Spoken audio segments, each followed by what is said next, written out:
Boom. It, as I always say, Martin, it is the level of slickness that we bring to this operation, which is the thing that differentiates Recession Rebellion from every other webinar out there. Is just the level of polish. Good morning, everybody. Welcome, as always. This is the 15th Recession Rebellion webinar, which is great.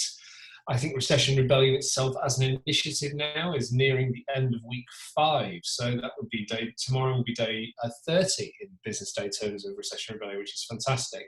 And, you know, I don't know if you know this, but across all of the stuff that we've been doing, so the webinar, the podcasts, Forbes articles, the LinkedIn stuff, so far we've reached over 100,000 people with this initiative, which I think is good, basically. And it's good because you just kind of hope, and I know Martin comes from the same place as well, that what we're doing here is we're just trying to be of use to as many people as possible and try and make our own contribution to as many people as possible, their thinking and their action planning over what is a really critical time for many. And as I was just saying, for those of you who were logged on before we started, really helping people to access their own resourcefulness.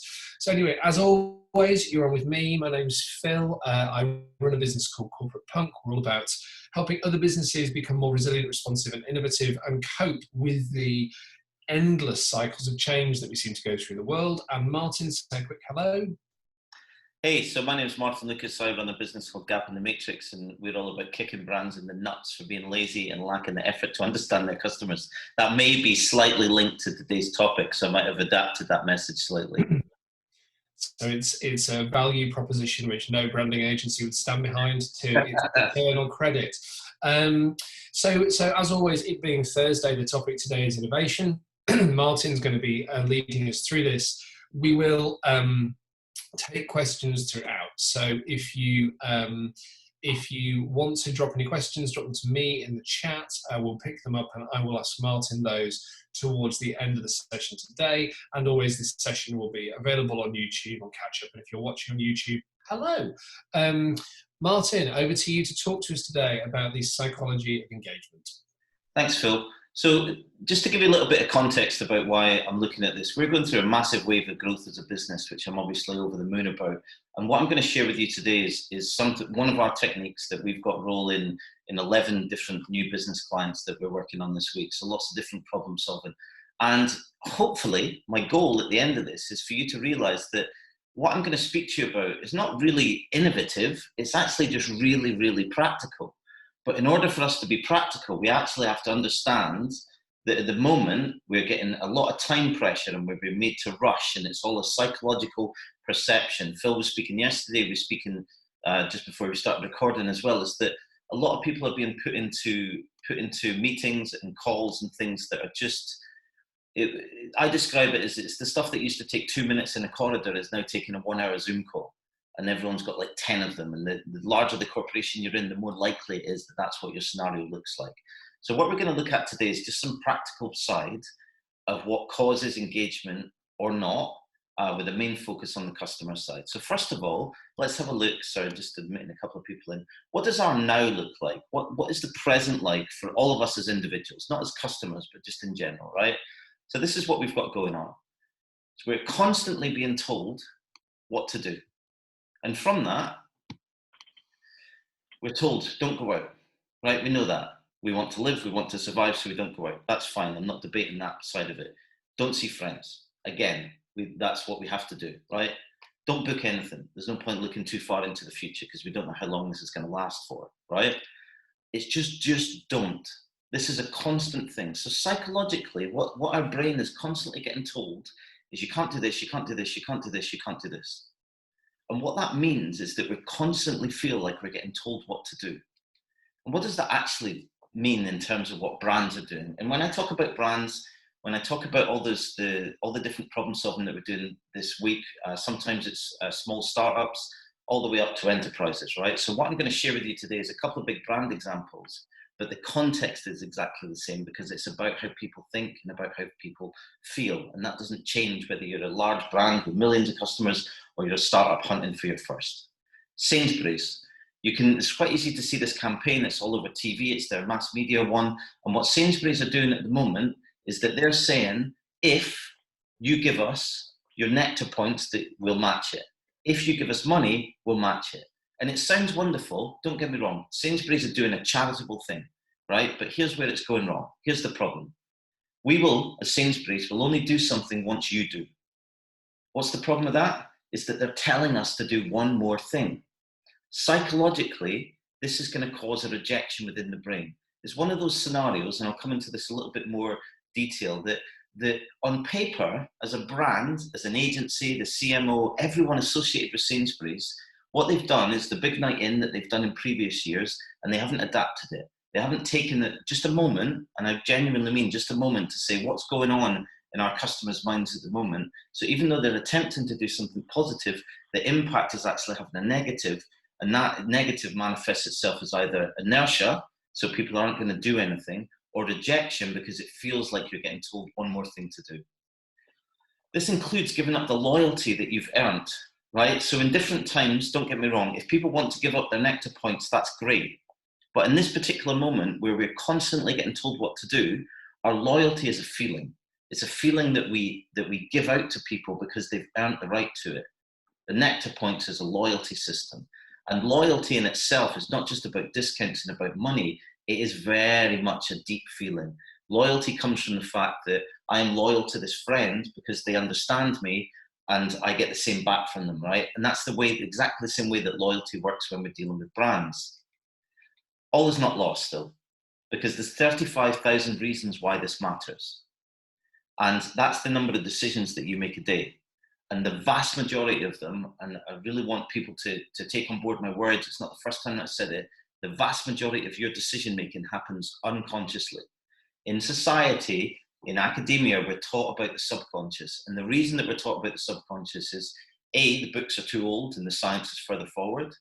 And B, it helps humans believe that they're in complete control of what they do. But the vast majority, the truth is, the vast majority of our decision making happens unconsciously. So as an example with Sainsbury's, the perspective that they're giving out, I thought this was a cool GIF. It's kind of blinded me a little bit, so you might want to close your eyes a little bit. The perspective that Sainsbury's are giving out at the moment is a negative, because the mind rejects negatives unconsciously.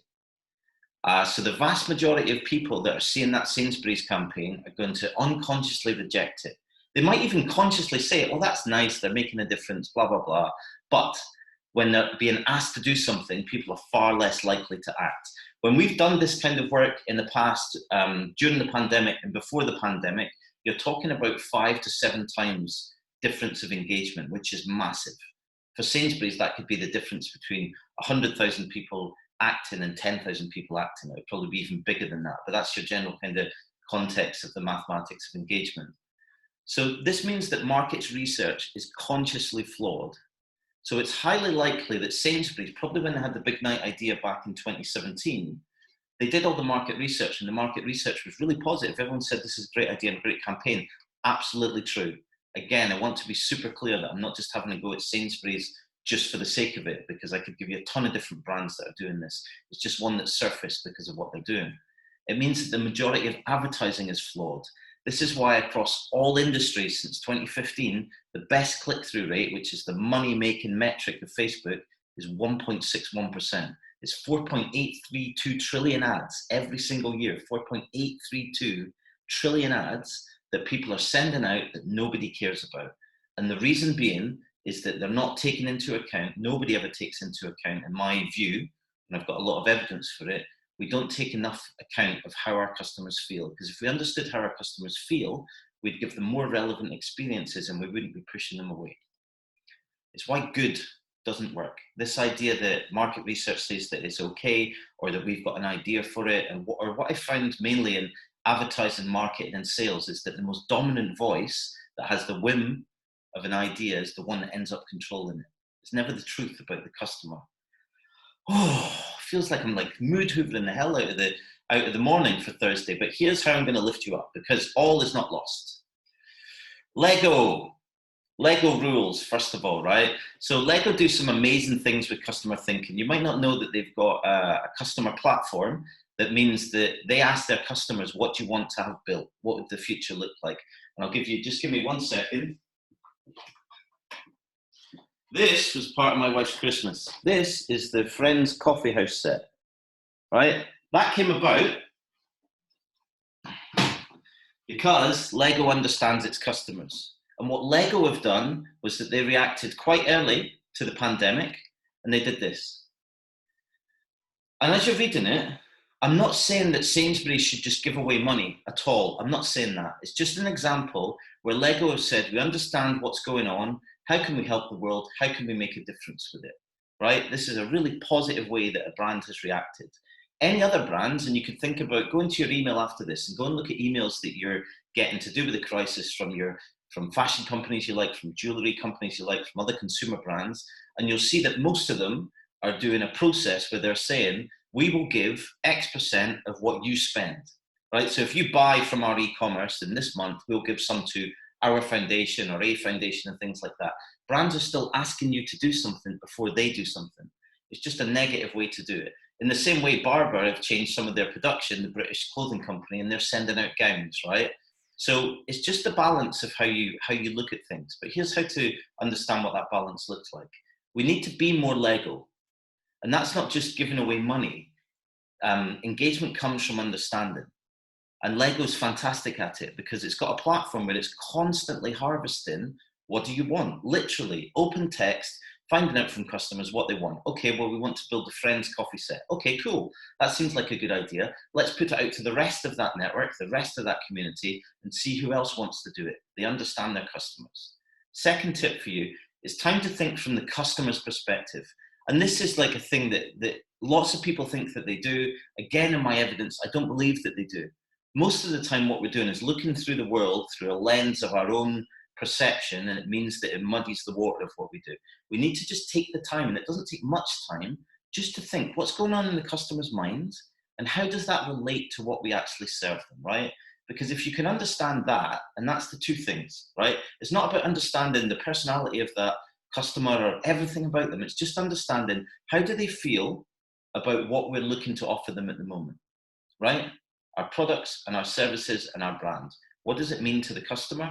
And if we can understand that connection, that's the key to engagement. That's basically what we're talking about. Because once you have that knowledge, you can use it. And the thing that I want you to take away from today is how can you help your customers and how can you serve them, right? Not sales first, not product first, not asking them to do something. Don't get me wrong, we're all up for selling, right? That's what we have to do to survive. Phil was talking about this, the media keeps sending out all these negatives about GDP's going to decrease and all these kind of things. In your mind, it can become a self-fulfilling prophecy. If you believe that things are going to go to shit, then they're going to go to shit. That's how it works within the brain. If you believe that it's going to be positive and you join the recession rebellion, then you're going to get tips for how to get past this. That's the difference. Accounting for the emotion of your audience is money, full stop. I'm talking about revenue protection and revenue growth. This is what my business is going through a wave of growth about. It's a big part about what Phil and Corporate Punk do. It's a big part about why you're here on Recession Rebellion. And that's to not be defeated because there's a perception about how customers want to be treated. And if you follow the herd, then you'll be part of that GDP decline. So that's my context about the psychology of engagement. Over to you, Phil, for any questions. Fantastic. So I suppose my question is, just to kick us off, you were talking, Martin, about how engagement comes through understanding. And understanding at the moment that actually a huge amount of people are in a negative headspace. So, and they're in a headspace where they're feeling deprived of agency, of control. Their feelings that events are bigger than they are, all the rest of it. So to what extent do you think that brands or businesses looking to engage with those sorts of people need to acknowledge that that's how they're feeling versus actually just give the countervailing view, which is actually you've got plenty of reasons to be cheerful here and there's a lot that is within your control. To what extent do we need to acknowledge the negativity before we address the negativity? I think that we can acknowledge the negativity by turning it into a positive. So the last thing that anybody wants, particularly from consumer brands, which is my bias because that's where I spend most of my time, is what is a consumer brand at the end of the day, right? Forget, it doesn't matter whether you're jewelry, fashion, tech, lifestyle, whatever it is. A consumer brand is there to entertain the individual. And that entertainment comes from rewards, right? So when we shop, we get a reward, we get a chemical release. It's not just when the product arrives through the door, it's the experience of shopping, it's when we buy it, it's how we mull over it. All of that is a reward system, right? And I think that that's a big plus, to think about what you offer as a reward. And the other part, to your point, Phil, is that we can just engage more humor. And I don't mean humor about the pandemic. I don't mean humor about difficult things in people's lives. I just mean the ability to entertain. Because what I'm seeing is that brands are either stuck in inertia, so they're just doing the same old. Like one of my favorite fashion brands that I'm trying to get as a client is sending out lots of stuff about swimwear at the moment. And I'm like, right? Because nobody wants to think about going swimming because they can't. I don't have a pool built in my garden yet.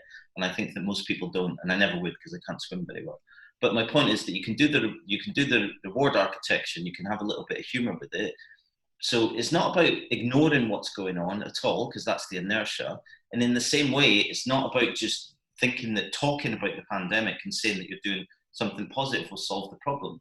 Most people want something in the middle, which is whatever this norm is right now, help people enjoy it, help people accept what it is. And that means whatever you're serving them needs to be part of that. And for any B2B people, so it's not just about consumer, right? It's about how you help people. People are hungry for knowledge. Actionable insights is what people want. And we spoke about that when we did the clinic the other week, where we were talking about travel and retail and software and stuff like that. It's like, use the knowledge that you've got to help people. And that's what we we're talking about in the previous slide. It's like, help them, serve them.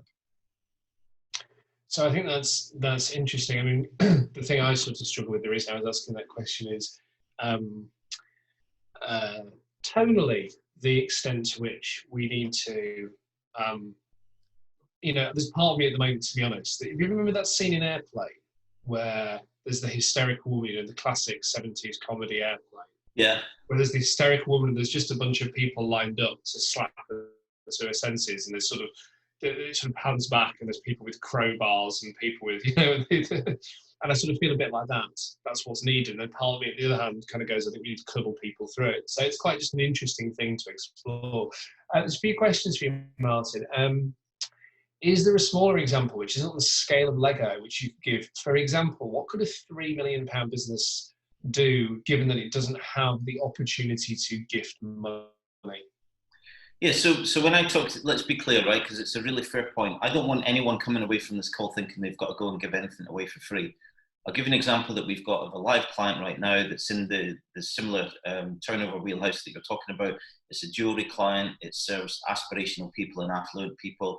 And what we've been dialing back is an understanding of why people buy their particular jewelry and how to increase the meaning, the psychological meaning and the emotion of those products, and extract more of that from their customer base and then show it to other people.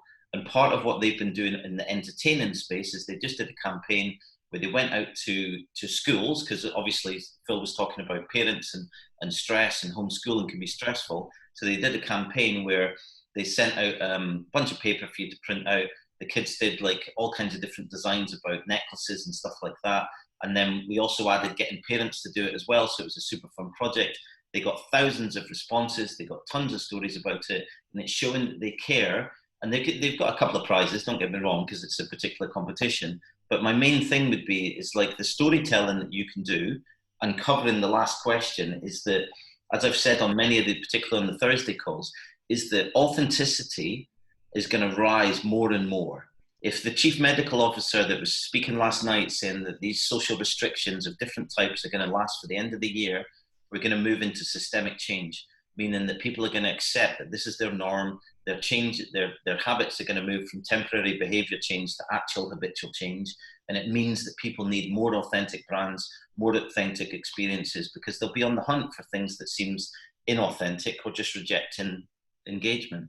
Does that help? Yes, I think it does. Yes, apparently it does. There you go. Already live feedback on the quality of your answers here, Martin, which I think is very good. Great insight. Apparently we're hearing as well. Everyone's very excited. Sean asks a question, and he said you've already answered it, but I'm going to ask it anyway, Martin, because you might have more a riff for us on it. How can oh, hang on a second. No, different question. Beg your pardon, not yours, Sean. Do you have a perspective on how brands can learn / understand not just which questions to ask, but how they properly interpret customers' answers?